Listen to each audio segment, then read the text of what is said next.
وسيق الذين اتقوا ربهم إلى الجنة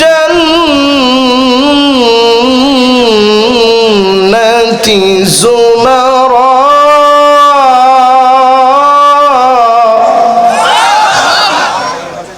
حتى إذا جاءوها وفتحت أبوابها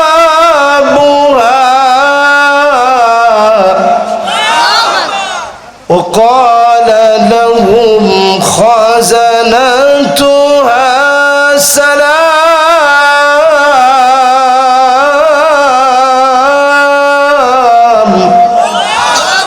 سلام عليكم طبتم فادخلوها خالدين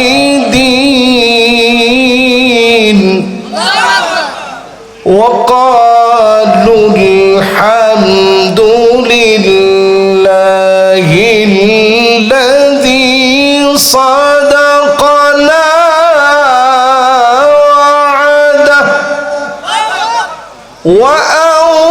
وأورثنا الأرض نتبوأ من الجنة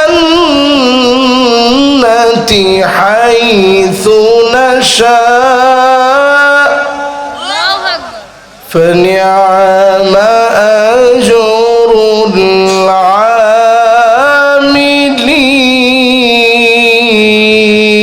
العاملين وترى الملائكة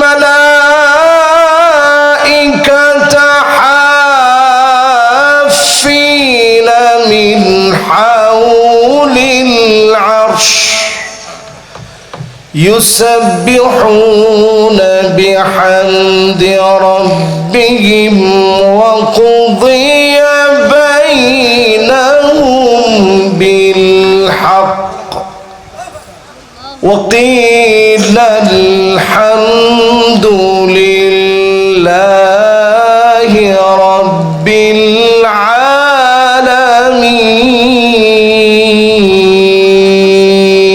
العالمين. صدق الله العظيم. وقال تعالى في شان حبيبه مخبرا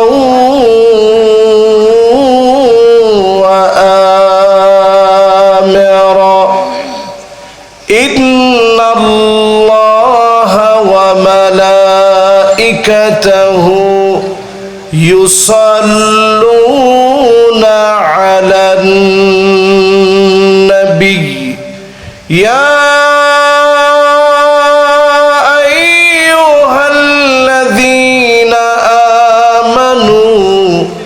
صلوا عليه وسلموا تسليما. اللهم صل على محمد وعلى آل محمد كما صليت على إبراهيم وعلى آل إبراهيم إنك حميد مجيد. اللهم بارك على محمد وعلى آل محمد كما باركت على إبراهيم وعلى آل إبراهيم إنك حميد مجيد. فإن بلغ العلا بكماله নবজাগরণের জাগরুক তারুণ্যের উচ্ছ্বাস দিক দিগন্তের দিকপাল তরুণ প্রজন্মের আমার তরুণ ভাইয়েরা পর্দার অন্তরালে শ্রবণরত হয়ে শুনছে আমার মা এবং বোনেরা, সকলকে এক যুগে জ্ঞাপন করছি সর্বশ্রেষ্ঠ ইসলামের অভিবাদন। উহাইয়িকুম বিতাহিয়্যাতিল ইসলাম, আসসালামু আলাইকুম ওয়া রাহমাতুল্লাহি ওয়া বারাকাতুহু।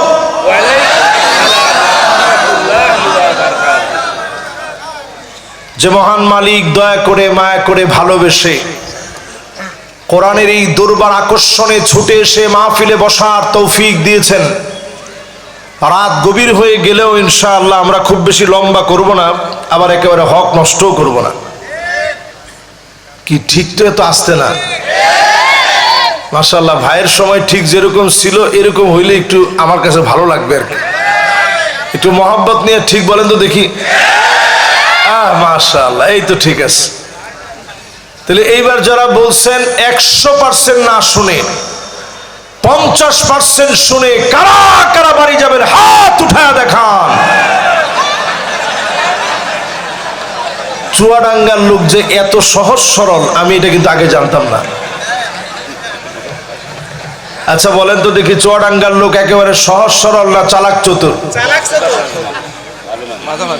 মাশাআল্লাহ, পিছনের যিনি নেতা আছেন, নেতা বলতেছে নানা হুজুর এই এলাকার লোকজন আসলে সহজ সরল, কারণ সহজ সরল লোকদেরকে দিয়ে আল্লাহর জান্নাতটা আল্লাহ ভরপুর করে দিবে, বাটপারদেরকে দিয়ে না। আরে কথা বলে না, তাহলে আপনার সহজ সরল না বাটপার? তবে একেবারে ব্যাককল না, ব্যাককল না, কিন্তু ব্যাককল বোঝেন তো, যার কোনো আক্কেল নেই তাকে বলে ব্যাককেল। চুয়াডাঙ্গার লোক কিন্তু মোটেও ব্যাককেল নয়, তারা সহজ সরল। আল্লাহর হাবিব বলেন গিররুন কারীম, সম্ভ্রান্ত যারা হবে, সহজ সরল যারা হবে, এমন লোকদেরকে দিয়ে যিনি জান্নাতটা ভরপুর করে দিবেন তিনি কে? মাশাআল্লাহ, এই তো জোরে বলছেন। তাহলে এবার সহজ সরল যারা আছেন, শুনতেছিলেন মাহফিল, আপনারা এই মাহফিল শুনে 60-70% নয় 80% পর্যন্ত শুনে কারা কারা বাড়ি যাবেন হাত উঠে দেখান। এরকম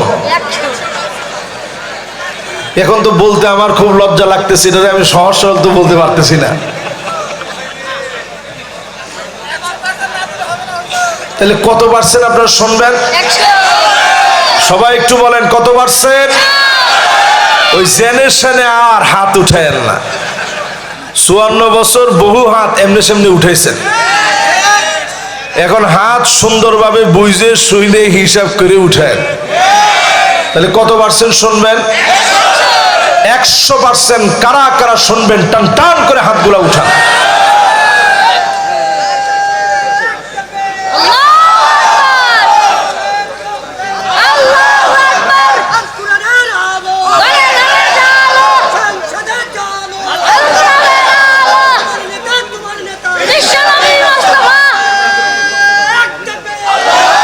মাশাআল্লাহ, এই তো আমার মনটা ভরে গেছে। আচ্ছা, কোরআনের আলো যদি সংসদে জ্বলে খুব লস হবে নাকি? তো সবাই তো এটা বললেন না। আপনি ঘরে জ্বালান, কোনো অসুবিধা নেই, আপনি ঘরে জ্বালান, ঘরে পড়েন, তালিম করেন, তরবিয়ত দেন, মাদ্রাসায় তেলাওয়াত হোক, সব আমরা চাই। কিন্তু যদি আল্লাহর কোরআন একবার পার্লামেন্টে চলে যায়, এদেশে আর একটা হত্যা দেখতে হবে না, ঠিক কিনা বলে? চাঁদাবাজি, রাহাজানি, ছিনতাই সব বন্ধ হয়ে যাবে। আমার আশা মনির মতো ছোট্ট মুসলিম কোন নারীকে আর দর্শিতা হতে হবে না। একজনের দিকে চোখ তুলে কোন অমুসলিম তাকানোর সাহস করবে না। ঠিক আছে তো? এই জন্য যারা যারা বসছেন আজকে একটু বুঝে যাওয়ার চেষ্টা করবেন। সূরা জুমার থেকে আমি তেলাওয়াত করেছি 3টা আয়াত, সেই 3টা আয়াতের তাফসীর আজকে পাই টু পাই যদ্দূর পারি আপনাদেরকে নিয়ে একটু করার চেষ্টা করব। রাজি আছেন ইনশাআল্লাহ? সূরার নাম হলো সূরা জুমার। জুমার মানে দলে দলে দলে দলে দুনিয়ায় যেভাবে চলেন, আখিরাতেও যদি দলে দলে জান্নাতে যেতে চান, আল্লাহর দলে আজ থেকে সমবেত হয়ে মুসলিম বয়ে বলে সামনে আগান। মুসলিম বলে যদি সামনে আগান, ইসলাম যদি আপনার ধর্ম হয়, রাজনীতিতে যদি আপনি ইসলামকে যদি সবার উপরে প্রাধান্য দেন, জীবন যাপনে যদি ইসলামকে প্রাধান্য দেন, ডেকে ডেকে যিনি মাফ করে দিবেন তিনি কে? প্রথম আয়াতে কারিমাতে আল্লাহ পাক বলেন, ওয়াসিকাল্লাযীনা তাকাউ রাব্বাহুম ইলাল জান্নাতি যুমারা।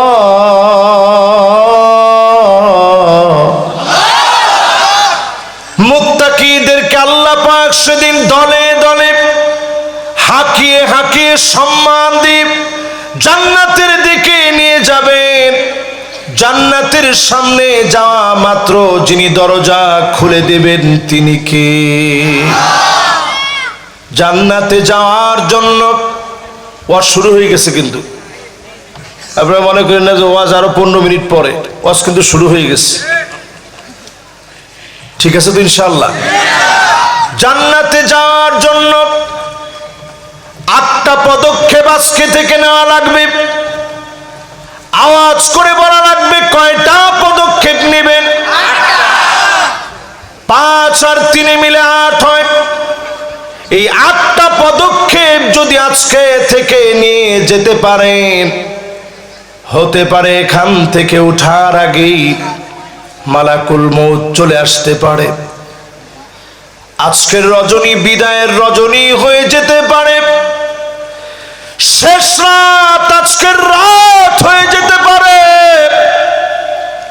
অনেক মাহফিল জীবনে আমি করলাম, অসংখ্য বক্তার ওয়াজ আপনারা শুনলেন। আমার জন্য জীবনের শেষ ওয়াজ হয়ে যেতে পারে, আপনার জন্য জীবনের শেষ ওয়াজ হতে পারে। এই মাহফিলে যারা আপনারা বসলেন, যদি 8টা বিষয় মাথায় করে নিয়ে যেতে পারি, এখান থেকে উঠতে দেরি হবে, যিনি মাফ করে দিতে দেরি করবেন না তিনি কে? 1 নম্বরের বিষয় হচ্ছে, মান ক্বালা লা ইলাহা ইল্লাল্লাহ খালিসান মিন কলবিহি আও নাফসিহি।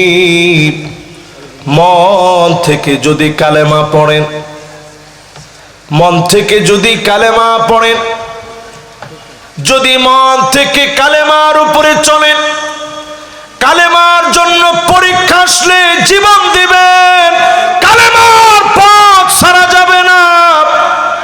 এই হিম্মত আর সাহস নিয়ে কালেমার উপরে যদি টিকে থাকেন, চক্ষু বন্ধ হতে দেরি হবে। হারামাহুল্লাহু আলাইহিন নার,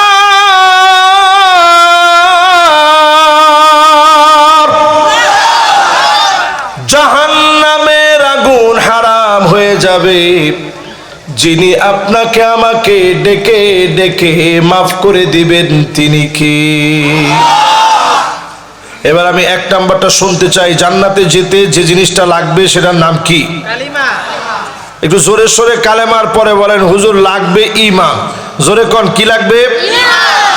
ঈমান। কেমন ঈমান? ঈমান এমন ঈমান লাগবে, নবী সাল্লাল্লাহু আলাইহি ওয়াসাল্লাম আমাদেরকে পরিষ্কারভাবে বুঝাই দিচ্ছেন। যেই ঈমান আপনার কথা বলবে বিপদের মুখে। সাহাবীর নাম সাদ ইবনে মুআয, 30 বছর বয়সে কালেমা পড়লেন। আওয়াজ করে বলেন, কয় বছর বয়সে?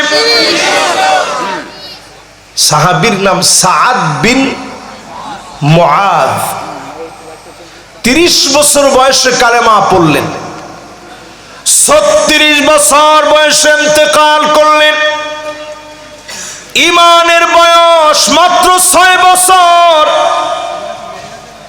যেদিন সাআদ বিন মুআজ রাদিয়াল্লাহু তাআলা আনহু ইন্তেকাল করলেন, আল্লাহর নবী এমন ভাবে দৌড় দিয়েছে, সাহাবায়ে কেরাম দৌড়ায় পারে না নবীজির সঙ্গে, এত স্পিডে নবীজি যাচ্ছে। আল্লাহর নবীকে সাহাবীরা বলে, ও নবী, এত তাড়াতাড়ি কেন যাচ্ছেন? নবীজি বলেন, আমার সাদ এমন ছিল, আমরা যদি আগে যেতে না পারি, ফেরেশতারা আমাদের আগে সাদের বাড়িতে পৌঁছায়া যাবে। 70,000 ফেরেশতা জানাজার নামাজের ভিতরে হাজির হলেন। আকাশের দুয়ার আল্লাহ খুলে দিলেন। আল্লাহর আরশটা একজনের মৃত্যুতে কেঁপে উঠেছে। সাদ বিন মুআজ ছিল তার নাম। আল্লাহর নবী নিজে জানাজার নামাজ পড়ালেন। এই কথা না বাবা, কিসের কথা? दिल দিয়ে শুনতে হবে। जो बात दिल से निकलता वो बात दिल पर असर करता। যেটা দিল থেকে বলা হয় এটা দিলে গিয়ে আসর করে। ও আর শুনলেন, থাক ভণ্ডামি দরকার নাই। না, ও এমনি ভালো ছেলে, আমার খুব মহব্বত করে, জন্য কাছ থেকে দেখতেছে, মাঝে মাঝে একটু একটু কথা বলতেছে। তো কথা বলা যাবে না, একটু আল্লাহকে ডাক দিয়ে বলেন আল্লাহু আকবার। আচ্ছা, এবার আমি সাদিকুর রহমান আজহারি যদি বলি, আমার ইমানের বয়স কত, আমি কি পাইছি কোন? এতদিন হয়েছে আমি ইমান আনছি, আমার ইমানের বয়স অনেক দিন হয়ে গেছে, কিন্তু ইমানের দাবি কি পূর্ণ করছি? সাহাবীর ইমানের বয়স মাত্র 6 বছর। আল্লাহর আরশে পাক কেঁপে উঠেছে। ইহতাজ্জাতিল আরশ, আল্লাহর আরশটার ভিতরে একটা কম্পন লেগে গেছে। 70,000 ফেরেশতা নেমে আসছে। জানাজার নামাজ নবীজি নিজে পড়ালেন। দুটা চোখের পানি নবীজি নিজে ছেড়ে দিলেন। নবীজির দাড়ি বেয়ে বেয়ে চোখের পানিগুলা পড়তেছে। হাত্তা বাল্লাল আরদ, জমিনের ভিতরে টপ টপ করে নবীর চোখের পানি পড়ে।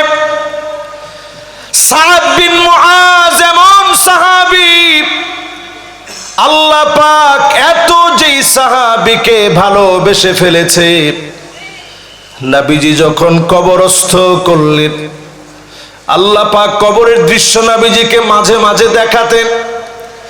নবীজি বলতেন, যদি তোমরা একদিন দেখতে, দুনিয়াদারি সব তোমরা ভুলে যেতে, দাফন কাফন সব ভুলে যেতাম। একদিন যদি কবরের দৃশ্য আপনি দেখতেন, সব দুনিয়াদারি আপনাকে ভুলায় দেওয়া হতো। নবীজি কবরের দৃশ্যটা এমন ভাবে দেখলেন, সাদ বিন মুআজকে কবর এমন একটা চাপ মেরেছে। এরপরে সাহাবায়ে কেরাম সবাই তখন আল্লাহু আকবার বলে চিৎকার দিচ্ছিলেন, বড় হয়ে গেছে। নবীজি বলেন, সাদ বিন মুআজ আল্লাহর এত আপন হওয়ার পরেও খানিকটা চাপ যদি কবর মারে, আমার আপনার মতো ইমানদার, ইমানের বয়স অনেক হতে পারে, দাবি পূরণে আমরা অনেক দূর এখনো পিছায় আছি, ঠিক কিনা বলে? ইমানের দাবি যদি সত্য করতে চান, ফাঁসির মঞ্চে যাওয়া লাগবে, জেল খাটা লাগবে, জুলুম আসবে, বাতিলের কাছে মাথা নত করা যাবে না, ঠিক কিনা বলে? উদাহরণ নেন সাহাবায়ে কেরামের জীবন থেকে।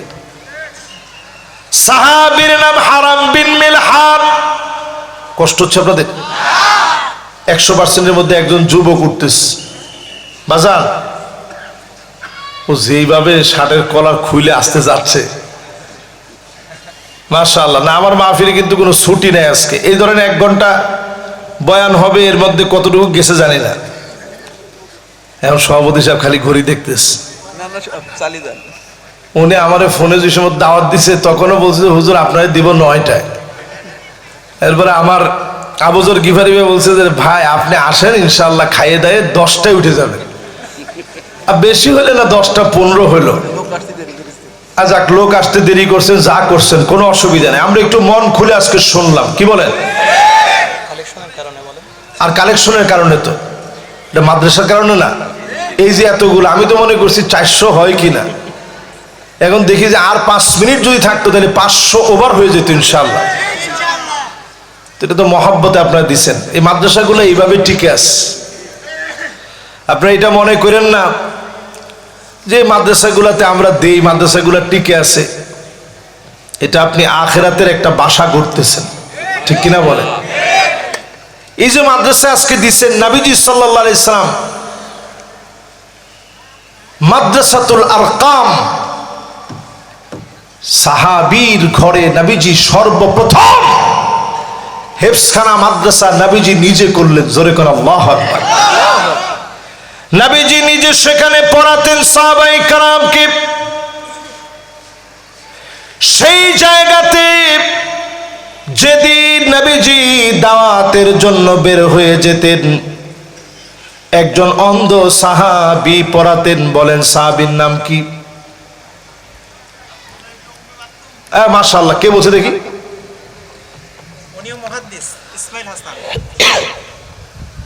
মাশাআল্লাহ, লিল্লাহি তাকবীর। বলেন মুহাদ্দিস সাহেব নামটা একটু জোরে বলেন। মাশাআল্লাহ, মুহাদ্দিস ইসমাইল হাসান ভাই, আব্দুল্লাহ বিন উম্মে মাকতুম। যার নামে আল্লাহ কোরআন কারীমে এত সুন্দর আয়াত নাজিল করছে, আবাসা ওয়া তাওয়াল্লা। নবীজি আপনি অন্ধ সাহাবীর দিকে মনোযোগী হন, নেতাদের চিন্তা বাদ দিয়ে দেন, এরা তেমন কাজে আসবে না। প্রতিবন্ধী অন্ধ সাহাবী দিনের কাজে আসবে। বলেন আল্লাহু আকবার। কারে দিয়ে আল্লাহ কাজে লাগায়?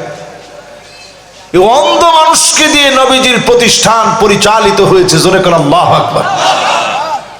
তো এরকম আজকের যে প্রতিষ্ঠানের জন্য আজকে অর্থগুলো উঠানো হলো, একজন ছাত্র পাগড়ি নিয়েছে এবং প্রতিষ্ঠান বলেছে যদি আর 1টা অথবা 2টা মাস সময় পেত 4-5টা ছেলে পাগড়ি নিত।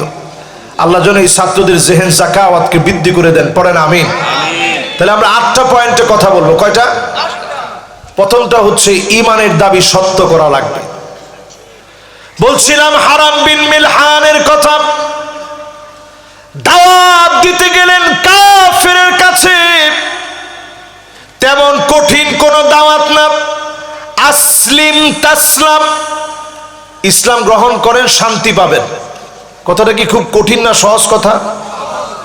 কিন্তু এই সহজ কথার দাওয়াত যখন কাফেরের সামনে দেওয়া হলো, কাফের 1 সেকেন্ড দেরি করে নাই, তরবারি কোষমুক্ত করলো।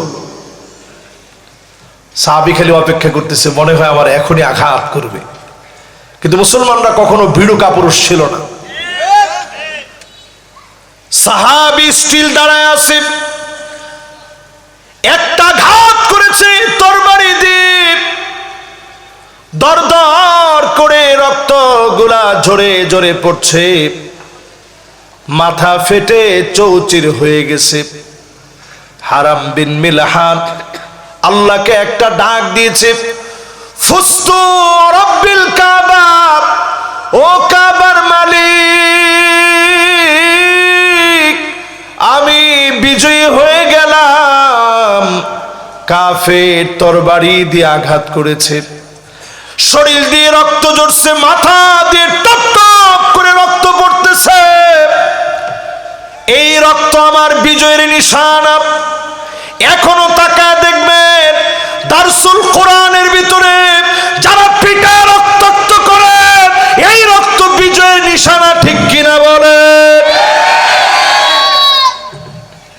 খবরদার, রক্ত নিয়ে খেলা এটা মুসলমানের কাজ না, এটা ঈমানের দাবি নয়। সুতরাং আমরা যারা মুসলমান, ঈমানের দাবি পূরণার্থে ঈমানের পরীক্ষা আসবে, দেওয়া লাগবে। এই পরীক্ষায় যারা বিজয়ী হবে তাদেরকে যিনি বিজয়ী বানাবেন তিনি কে? আল্লাহ।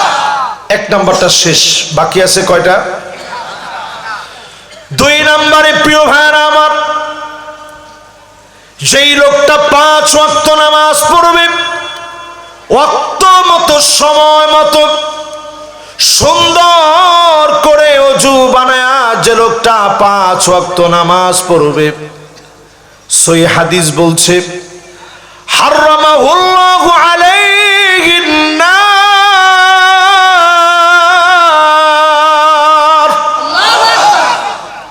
জাহান্নামের আগুন যিনি ডেকে ডেকে হারাম বানায়া ওই গোলামকে কবুল করে নিবেন তিনি কে?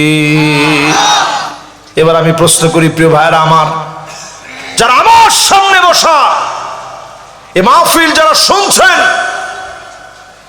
বাংলাদেশে বলা হয় 90% মুসলমান, কি ঠিক? আমরা ছোটকালে শুনতাম 95% মুসলমানের দেশ বাংলাদেশ। এই যে একজন মুরব্বী বলছে, হুজুর আমি শুনছি 96%। আপনি দুনিয়ার কোন জায়গায় আপনি একটু তাকায় দেখেন মুসলমান ঢুকছে আর মুসলমান কমে গেছে? পৃথিবীর যেই প্রান্তে মুসলমানরা একবার প্রবেশ করেছে, সংখ্যায় মুসলমানরা কোনোদিন কমে নয়, সংখ্যায় মুসলমানেরা দ্বিগুণের চাইতে বহুগুণ বৃদ্ধি পেয়েছে, ঠিক কিনা বলে? শুধু বাংলাদেশে মুসলমানরা কমে গেছে। বিগত 16 বছরের মাস্টার প্ল্যানিং করে, মাস্টার প্ল্যানের অংশ বিশেষ আমার দেশে মুসলমানের সংখ্যা কমানো হয়েছে, যাতে করে সংখ্যালঘু আর সংখ্যাগরিষ্ঠ বলে একটা সংঘাত যেন তৈরি করা যায়, কোঠা যেন বৃদ্ধি করা যায়। এই অপচেষ্টার কারণে বাংলাদেশে এই অপতৎপরতা চালিয়ে যাওয়া হয়েছে সুকৌশলে, ঠিক কিনা বলেন? এটার নাম ষড়যন্ত্র, এটার নাম কি? কিন্তু আজকে মুসলমান একটু দুঃখের সাথে এই মাহফিলে যদি বলা লাগে তাহলে বলি, আপনি 95 ধরেন আর 91 ধরেন আর 90 ধরেন, এত মুসলমানের ভিতরে ফজরের নামাজ, জোহরের নামাজ, আসরের নামাজ, মাগরিবের নামাজ, এমনকি শাম নামাজ, নামাজগুলোর দিকে নজর করে দেখবেন মুসল্লির সংখ্যা এখন কম না বেশি? কি বলেন, কম? না না, বেশি যারা বলছেন এরা তো হুঁশে নাই। একটু মিলায় দেখেন আপনি, বাংলাদেশ নামক দেশে মাহফিলের সংখ্যা কম না বেশি? মাহফিল দিন দিন বাড়ছে, মসজিদ বাড়তেছে, দাওয়াতি তাবলীগের মেহনতের কাজ বাড়ছে, পীর সাহেবদের কাজ বাড়তেছে, জামাতের কাজ বাড়তেছে, সবার কাজ বাড়ার পরেও মসজিদের ভিতরে মুসল্লি বাড়তেছে না। এটা হচ্ছে আখিরি জামানার আলামত। 1450 বছর আগে নবীজি বলে গেছে, হাত্তা তুত্তাখাযাল মাসাজিদু তুরুকা, মসজিদের সামনে দিয়ে মুসলমান হেঁটে হেঁটে চলে যাবে, নামাজ পড়ার জন্য মুসল্লিরা আসবে না। আজকে একটু মিলায় দেখেন, মসজিদের সামনে দিয়ে হেঁটে হেঁটে চলে যায়, নামাজের জন্য প্রবেশ করে না এমন মুসলমান আছে না নাই? সংখ্যায় কেমন হবে? না 100 জনের মধ্যে কত হবে? দেখছেন? তাহলে 95, 90 যা বলতেছেন ওইটা আমরা নাই বললাম। যদি ধরেন 80 জন লোক 100 জনের মধ্যে এখনো নামাজ না পড়ে, তাহলে এই দেশে কেমনে আপনি কোরআনকে এস্টাবলিশ করবেন? আল্লাহর কোরআনকে যদি এস্টাবলিশ করতে হয় লোকদেরকে নামাজি হওয়া লাগবে, ঠিক কিনা বলে? তাহলে 2 নাম্বার লাগবে নামাজ। কি লাগবে? ইমানের পরে নামাজ লাগবে মুসলমান। আপনি যদি বিমানের মধ্যে থাকেন নামাজ লাগবে, তার মানে আপনি আকাশপথে 36,000 ফিট উপরে আছেন, ওইখানে নামাজ লাগবে। জমিনে নামছেন নামাজ লাগবে, সমুদ্র পথে আছে নামাজ লাগবে। যেথায় আপনি যান না কেন, হসপিটালের বেডে শুয়ে আছেন, আপনার জ্ঞান ঠিক আছে, নামাজ লাগবে। হাত অবশ হয়ে গেছে, ওই অবস্থায় নামাজ পড়া লাগবে। ওযু নাই, তায়াম্মুম করে নামাজ পড়া লাগবে। আমার নবী ইন্তেকালের আগে মিসওয়াক করার মতো শক্তি যখন পাচ্ছিলেন না, মিসওয়াক চাবাবে সেই শক্তি নবীজির নাই, এমন সময়ে নবীজি যে নসিহত করে গেলেন, আল্লাহ নবী বারবার বললেন, আসসালাহ আসসালাহ আসসালাহ, নামাজ নামাজ নামাজ। এই নামাজ যদি সুন্দর হয়ে যায়, কবরের ভিতরে যখন রাখা হবে, কবরটা অন্ধকার হয়ে যাবে। হাত্তা ইয়াসমা'a সিমা'আন আলাইহি, কবরের ভিতরে আপনার ছেলের পায়ের আওয়াজ শুনবেন, আপনার আত্মীয় স্বজন বন্ধু বান্ধবের পায়ের আওয়াজ শুনবেন। একজনরেও ধরে রাখতে পারেন নাই। সবাই যখন চলে গেছে, কবরটা গুটগুটে অন্ধকার হয়ে গেছে। সেই কবরের ভিতরে লোকটা তাকায় দেখবে, নূরুন ওয়া বুরহানুন ওয়া নাজাহ,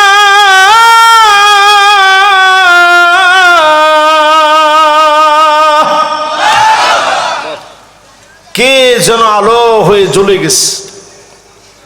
লোকটা ডাক দিয়ে বলবে, কে গো তুমি? সবাই চলে গেছে, তুমি কোত্থেকে আলো হয়ে জ্বললা?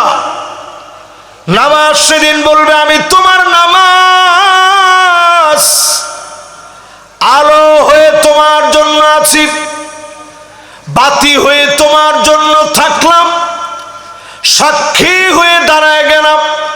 নামাজ সেদিন সাক্ষী দিবে। নামাজের সাক্ষীর কারণে ডেকে ডেকে যিনি মাফ করে দিবেন তিনি কে? এদেশে যদি কোরআনের আইন পার্লামেন্ট এস্টাবলিশড হয়, নামাজ পড়তে আপনার বেশি বলা লাগবে না। কেন বলা লাগবে না? 2 দিন যদি খালি আপনারে নামাজের জন্য ধরা হয় যে 300 রাকাত করে তোমার পড়া লাগবে, তারপরে তোমার সাথ, 2 দিনের নামাজের জন্য যদি আপনার 600 রাকাত পড়ায় যদি এরপরে ছেড়ে দেয়, আপনি চিন্তা করবেন এর চেয়ে অন্তত 5 ওয়াক্ত নামাজ সুন্দর করে পড়ি। এরকম দৃষ্টান্ত যদি গ্রামে গঞ্জে বিভিন্ন জায়গায় উপস্থাপিত হয়, অল্প সময়ের ভিতরে দেখবেন সব মানুষ নামাজি হয়ে যাচ্ছে। জোরে কোন আল্লাহু আকবার। 2 নাম্বারের পরে এবার 3 নাম্বারে চলেন। কষ্ট হচ্ছে মনে আপনাদের? ঠিক আছে? না না না, সারা রাতের কোনো সিস্টেম নেই।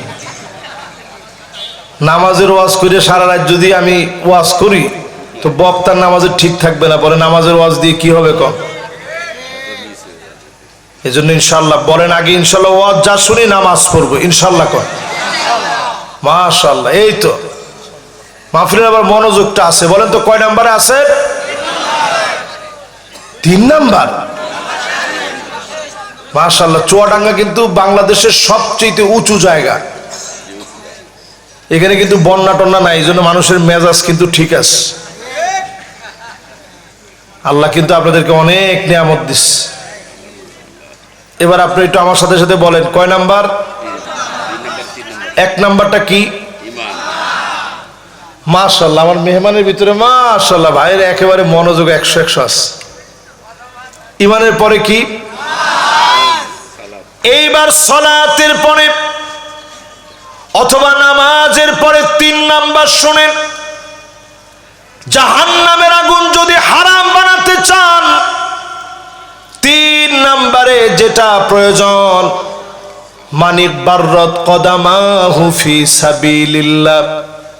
হাদিসের ভিতরে আসছে আল্লাহর হাবিব বলেন, তুমি যদি তোমার পাটাকে ধুলায় মলিন বানাও, ধুলায় যদি মলিন বানাও, পায়ের ভিতরে যদি দিন কায়েমের জন্য ধুলাবালি লাগাতে পারো, হারামাহুল্লাহু আলাইহিন নার, জাহান্নামের আগুন যিনি হারাম বানায় দিবেন তিনি কে? দিন কায়েমের তলে ধুলা লাগানো লাগবে।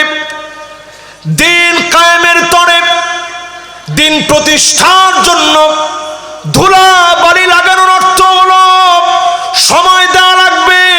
প্রয়োজনে দিন কায়েমের জন্য যেথায় রক্ত দেওয়া দরকার বুকের তাজা রক্ত ঢেলে দেওয়া লাগবে, ঠিক কিনা বলে? এই পরীক্ষা যদি আপনি দিতে পারেন সামান্য সময়, এটাকে বলা হয় সময় দান।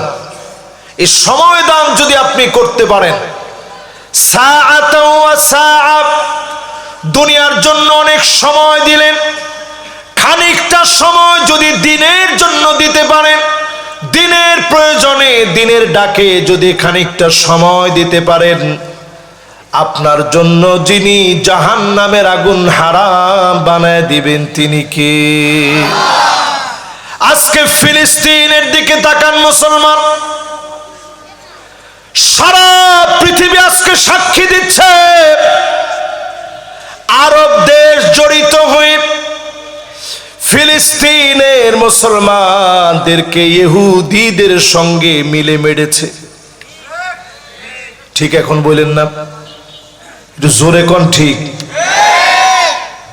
টাকা দেখেন বিগত 2023 থেকে নিয়ে 2025 পর্যন্ত 1,40,000 মুসলমান শহীদ হয়েছে।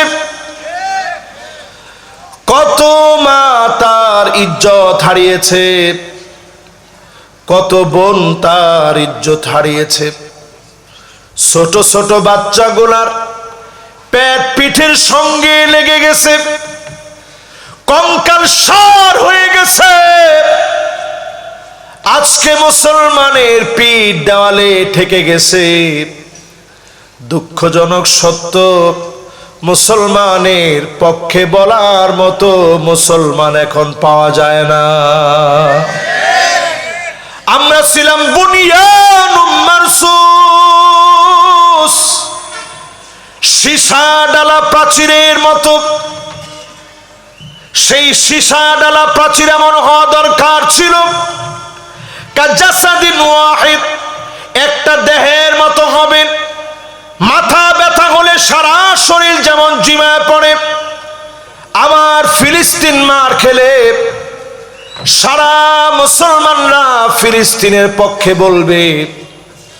কিন্তু আজকে দুঃখজনক সত্য, মুসলমানরা ফিলিস্তিনের পক্ষে বলে নাই।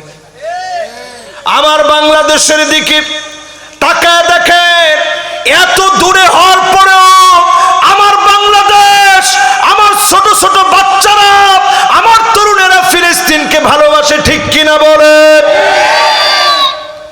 এ দেখেন, এখানেও যদি আপনারা খুঁজে দেখেন, অনেকের গলার মধ্যে এখনো ফিলিস্তিনের ফ্ল্যাগ পাওয়া যাবে, পতাকা পাওয়া যাবে।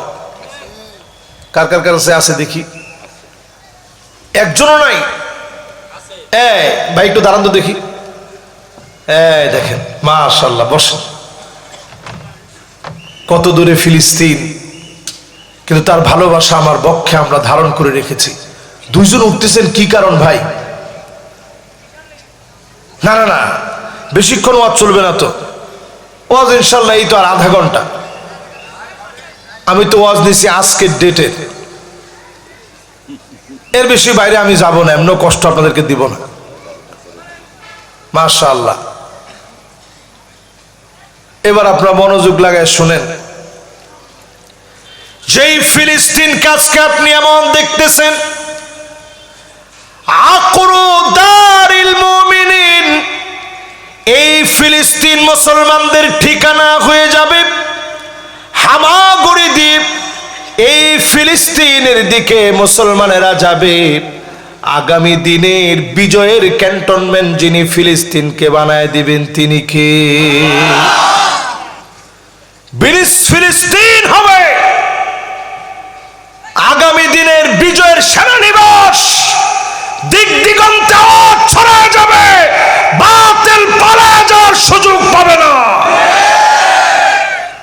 সময় আসতেছে, একটা পাথর পর্যন্ত বলবে ওয়ারাই ইহুদি, আমার পিছনে ইহুদি লুকায় আছে, ওইখানে গর্দান উড়ায় দিবে, সঙ্গে সঙ্গে ইহুদিকে মেরে ফেলা হবে।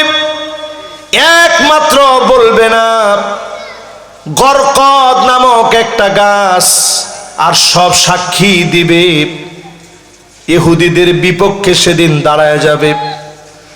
গর্দান থাকবে না ইহুদিদের। বুঝতে পেরে সমূলে তারা মূলোৎপাটন করতে চায়। অবশ্যই ইহুদিদেরকে যিনি নাস্তানাবুদ করে দিবেন তিনি কে?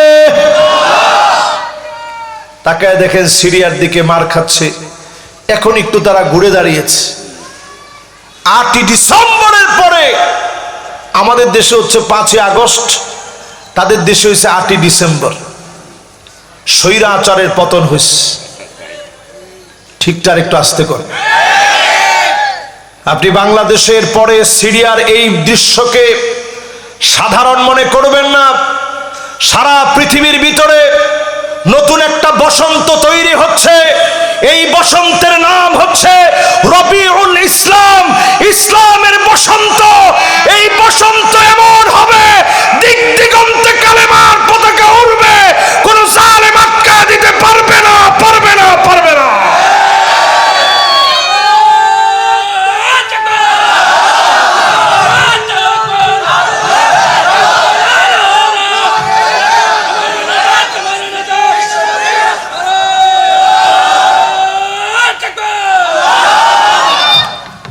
এই বসন্তের ভিতরে নেতৃত্ব দিচ্ছে আমার দেশ বাংলাদেশ। জোরে কোন আল্লাহু আকবার।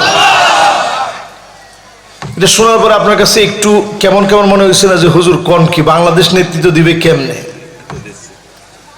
নেতৃত্ব শুধু দিচ্ছে তা নয়, আগামীর পৃথিবী যারা লিড করবে এদের মধ্যে অনন্য ভূমিকা রাখবে আমার এই দেশ, ছোট্ট দেশ বাংলাদেশ। জোরে কোন আল্লাহু আকবার। এই জন্য প্রিয় ভাইরা আমার, আগামীর পৃথিবীতে নবীজি বলে গেলেন সেই সময় থেকে নিয়ে এই সময় পর্যন্ত 5টা শাসন আসবে। আওয়াজ করে বলা রাখবে কয়টা শাসন? 5টা শাসনের ভিতরে প্রথম শাসনটার নাম হবে তাকুনু ফীকুম আন-নবুওয়াত, নবুয়তের শাসন। এই শাসনটা কেমন? নবীজি বলতেছেন নবুয়তের শাসনটা নবীদেরকে আল্লাহ দিবেন। ঠিক কিনা বলেন? তাহলে পৃথিবীতে কি আর কোন নবী আসবে? এই শাসন এই পৃথিবীতে আর সম্ভব না, শেষ। 2 নাম্বার শাসন এই পৃথিবীতে আসবে সুম্মা তাকুনু খিলাফাতান আলা মিনহাজি নবুওয়াতিন, নবুয়তের পরে যে শাসন আসবে ওই শাসনের নাম খিলাফতের শাসন, খুলাফায়ে রাশিদিনদের শাসন। 32 বছর 6 মাস ধরে শাসন চলেছে। একটা টাকা দুর্নীতির দায় কোনো অমুসলিম দাবি করতে পারে নাই। ঠিক কিনা বলে? আর আমাদের দেশে তাকায় দেখেন 16 বছর যারা চালিয়েছে তাদের একজনে এত পরিমাণ টাকা নিয়ে ভাগছে যে লোকে 337 বছর যদি প্রতিদিন 1 টাকার নোট, আরে না 337 বছর 1 টাকার নোট যদি 2 কেজি পরিমাণ চাবায়া খায় ভাত মনে করে, তারপরেও এত পরিমাণ টাকা মেরে দিছে, টাকা খেয়ে শেষ করতে পারবে না। কি খাস ওমা, কি কয় না, বাড়ি চলে যাওয়ার দরকার নাই এখনই, ঠিক আছে না? এবার শুনতে থাকেন। চিন্তা করেন, বাংলাদেশের একজনই এত পরিমাণ টাকা নিছে, 337 বছর 2 কেজি করে টাকা যদি প্রত্যেক বেলায় খায়, তারপর শেষ করতে পারবে না। আরে মানুষ, তার ভাইটা যখন করোনার সময় মারা গেছে, আমি মনে করছিলাম মনে ভালো হয়ে যাবে। আমার ভাইয়েরা চিন্তা করেন, অথচ প্রত্যেক সাহাবী যারা শাসন করে গেছেন, ক্ষুধার যন্ত্রণায় কষ্ট পেয়েছেন, কষ্ট করেছেন, সাধারণ জীবন যাপন করেছেন। খেতে বসে যদি একটা লোকমা পড়ে যেত, ওমর রাদিয়াল্লাহু তাআলা আনহুর মতো সাহাবী তিনি বলেন, ওনাকে নিষেধ করা হলো আপনি লোকমা উঠায় খায়েন না। হযরত ওমর বললেন, আতরুকু সুন্নাত হাবিবি রাসূলিল্লাহ লিহাউলাইল হুমাকা।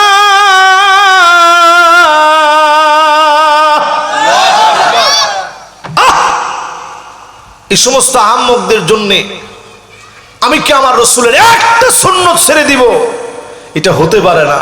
আমার রসুলের একটা সুন্নত এই সমস্ত আহাম্মক বড় বড় পণ্ডিতদের চাইতে আমার কাছে অনেক অনেক বেশি। জোরে কোন আল্লাহু আকবার।